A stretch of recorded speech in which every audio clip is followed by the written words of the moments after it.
Thank you so much for listening. The name of my talk is 0 to 100 Real Quick, inspired by the Drake lyric. And, and the reason why I decided to come up with this talk is because about a year ago, I actually didn't work at Twilio. I've only been working here for 7 months.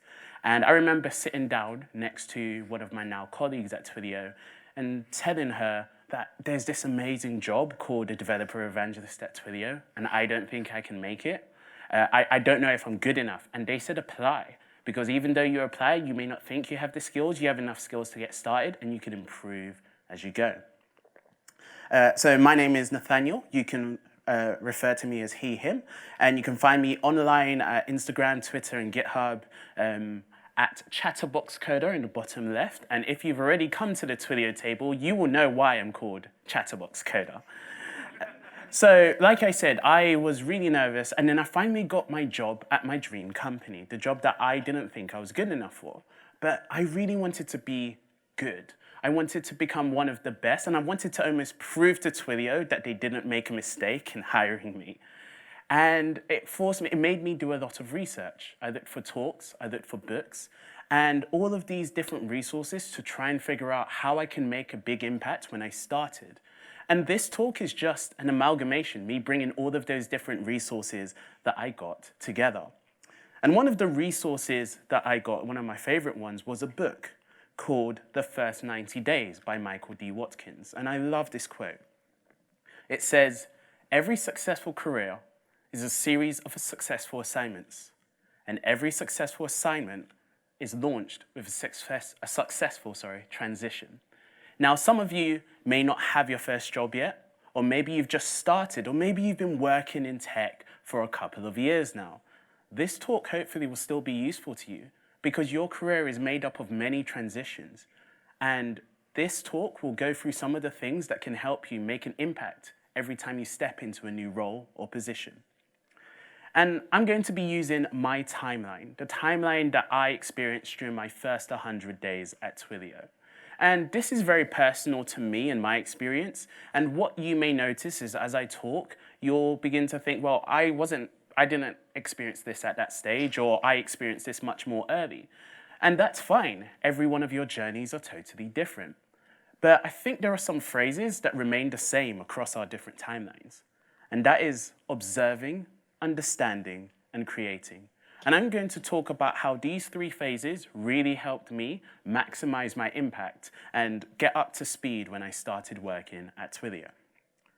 So I'm going to start from the beginning. Day 0, you got the job. I finally got the letter and I could tweet about it online. And you might feel something like this. So I was dancing, I was celebrating. But more than just those feelings, there are many other feelings that may be going through your head at this point in time. So the obvious one is excitement. You feel good. This feels good. You've earned it. Make sure you be proud of yourself. You deserve it. You might also feel a bit nervous, but don't doubt yourself. You deserve to be there. Last year, actually, at You Got This, there was an amazing talk about imposter syndrome by Joe Franchetti.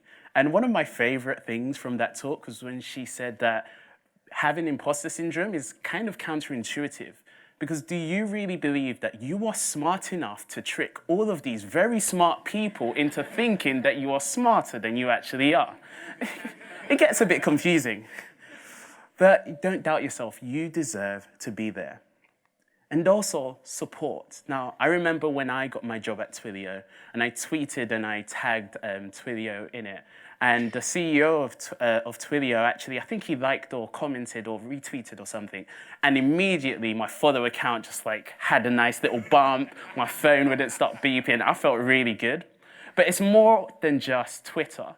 All of the people who supported you on your journey, your colleagues in your boot camp, or maybe the fellow students in your university, or maybe your friends at the meetup, or the mentor that has been helping you learn to code. All of those people have been following you and want to succeed. Make sure you share your success with them. But we reach day 1, the first day when you start. And I will tell you, at my office, it's almost exactly like this. So many new names to remember. We have cake, and cake every time new starters come, and I love it. It's amazing. But there's so many new names to remember, so many new people to meet. But sometimes being new can really suck. And I'm going to talk about this. I listened to a talk. It was also called The First 90 Days. And it was by a gentleman called Arnon Kraft. Now, Arnon Kraft had an amazing opportunity. He lives in Tel Aviv, but he was going to move to the United States for a new job. He was going to live in a big house in a nice neighborhood. Him and his wife were very excited. But his 7-year-old son wasn't so excited. His 7-year-old son was a bit annoyed that they had to move. And he sat down and tried to speak to his son to really get to the bottom of his son's motivations. And his son kind of said a couple of different things, and Anand boiled this down into 3 points. That his son was saying that everybody knows who I am here. I have friends. I know so many people. And I might lose those relationships when I move to the United States. And these were not his actual words, but he said, I know how to be successful. That means he knows where to give in his homework. He knows which teachers are really strict and also which teachers he can get away with talking a little bit at the back of the class in. And most importantly, to his 7-year-old son at the time, he knew what's cool. He knew that wearing his hair long is cool. He knows what trainers are in style at the minute. And he was really worried that these things, he won't be able to take them with him when he went to the United States. And it might feel like this is the typical thinking of a 7-year-old, but I think we, even as adults, we still feel the same things. We just come up with different words for them. And Arnon Kraft came up with some words for these. He spoke about reputation. You have built a reputation wherever you've come from. People at your university may know that you're a good coder, or people at your boot camp or the mentor who's been helping you knows about your skills and they know that these are your strengths. And when you go to this new place, it might feel like you may not be able to carry that reputation over with you. And it can sometimes feel intimidating. Also, commitments and purpose. You knew what activities you needed to do and engage in to get you to this point. And sometimes you may be wondering to yourself, in this new position, what activities will I need to do to be successful? And will I be any good at those activities? And sometimes, most importantly to us, culture. Do I feel like I belong here? Do I feel included? Will I get on with the other people in my office? And I'm going to talk a little bit about some of the activities that you can engage in to help you answer these intimidating questions almost that you might ask yourself.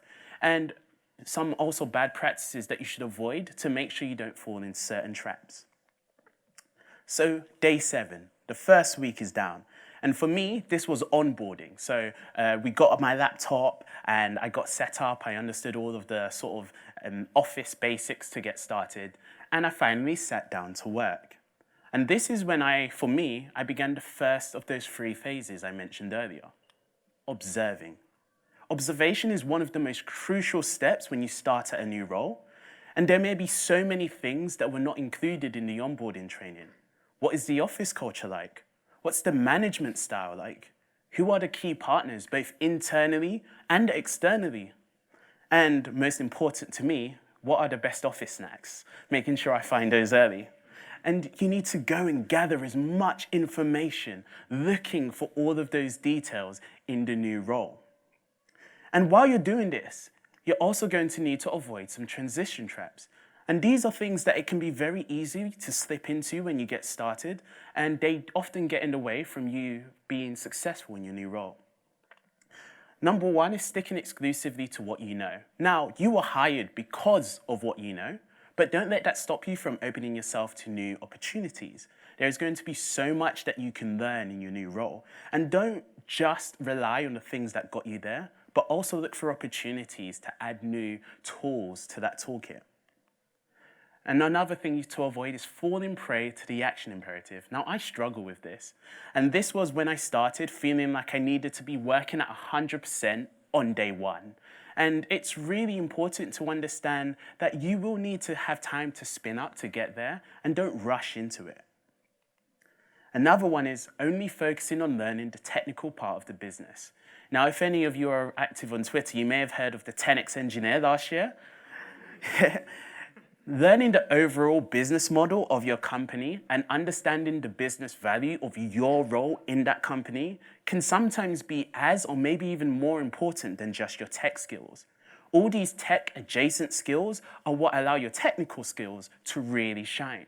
So make sure you don't just focus on those technical parts, but you understand how they fit with the company as a whole. So I'll go back through these again, sticking exclusively to what you know, falling prey to the action imperative, and only focusing on learning the technical side of the business. But some good things that you should be practicing is to negotiate success and focus on building a productive working relationship with your new manager. It's great that we've just followed a talk that sort of spoke about the manager's role in that, and make sure you are trying to communicate to build a solid relationship from the get-go. So schedule meetings maybe with your manager and other people in leadership, not just your direct manager, but maybe other people that you may be working with. And another thing to do early is to keep your balance.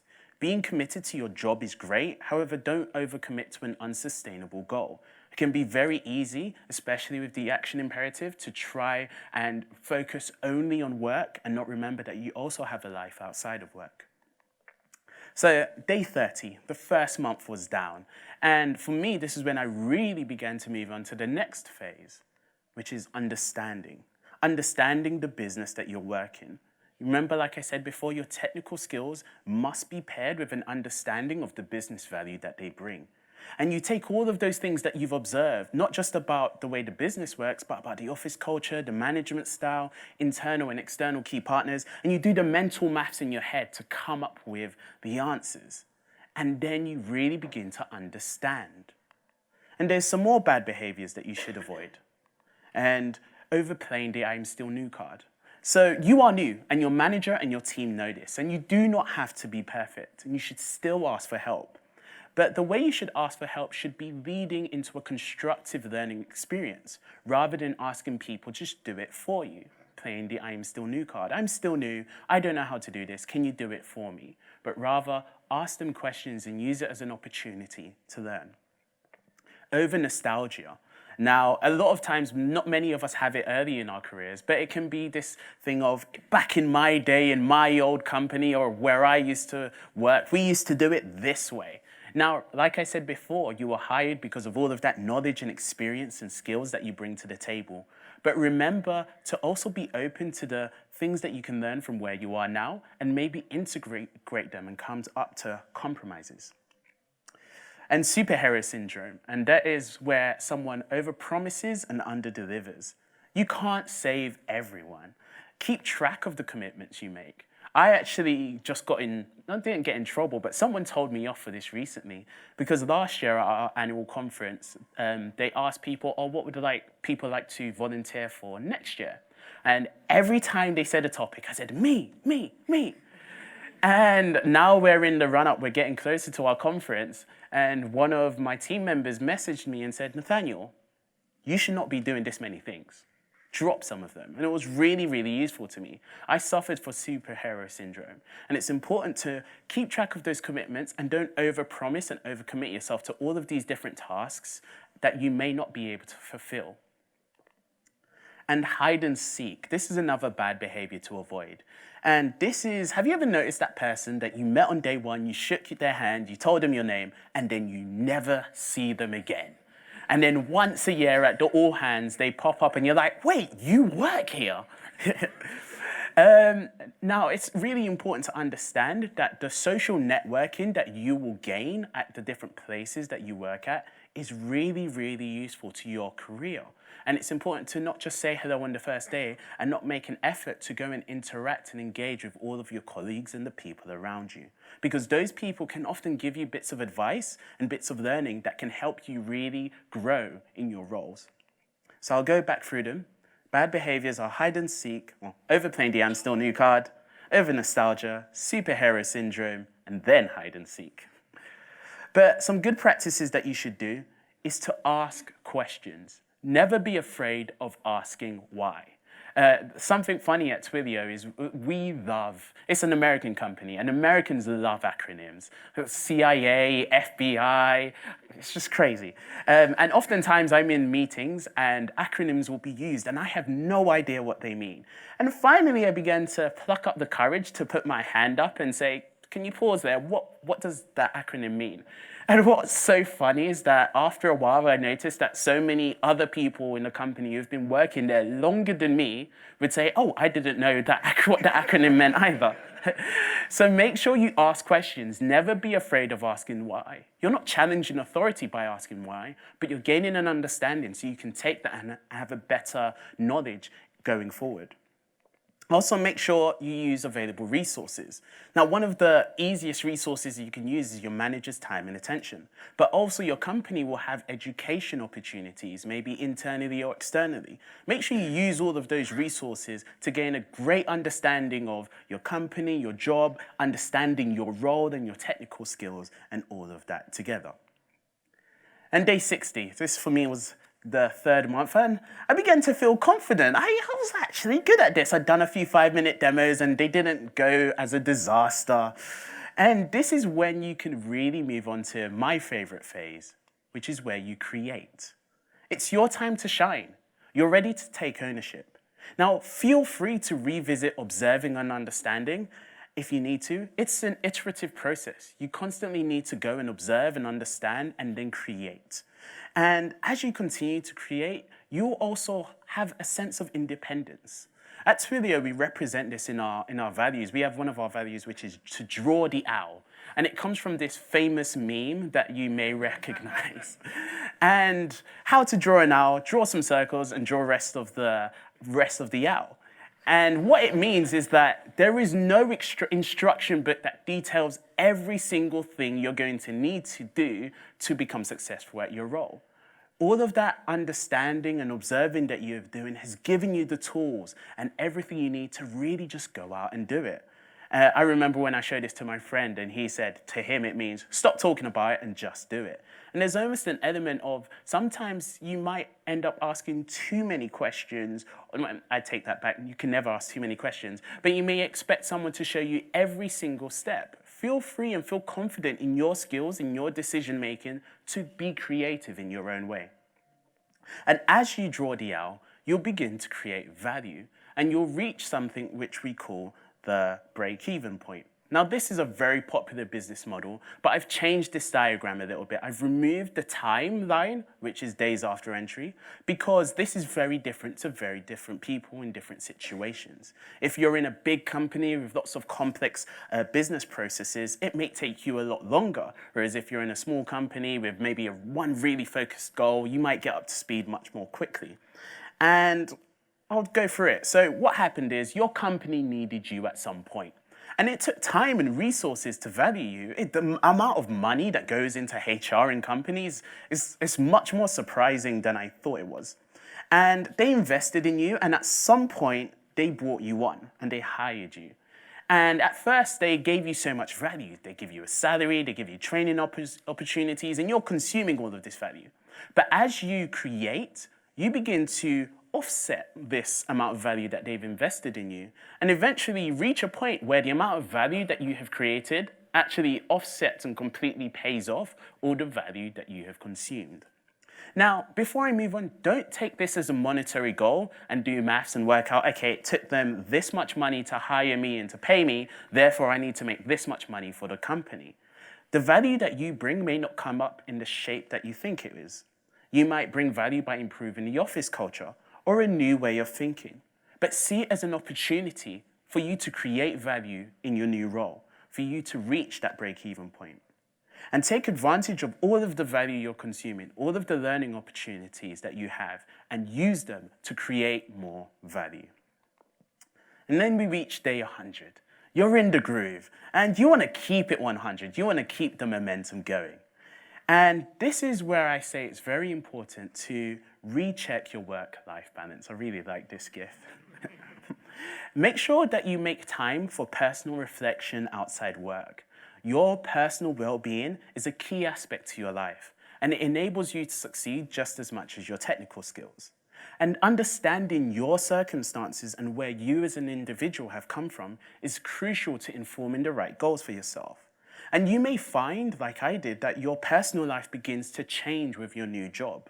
I was listening to a talk last year and by a colleague called Michelle Glosia, and she described a phenomenon known as a class straddler that I really identified with, and I'm going to talk about it.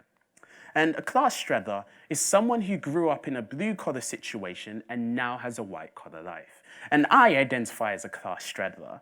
Sometimes when I'm with friends that I grew up with, I feel like I don't quite fit in with them anymore. And sometimes I feel overly privileged by the fact that I have free lunch, and I sometimes complain that the lunch isn't what I wanted.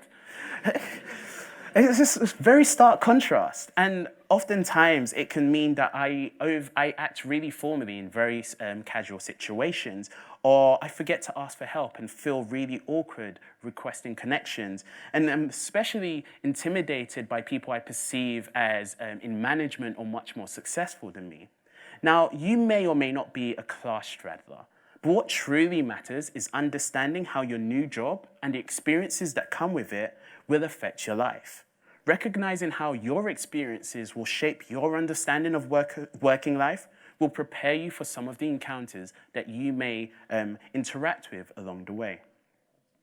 And the next thing is to infinity and beyond. Even I don't know. Now, the first time I gave this I gave this talk, I was 100 days of working at Twilio. I've just gone past 200 days, but he's keeping count.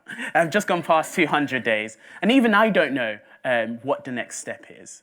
But remember that your career is a marathon, not a sprint, but you can ensure a strong start.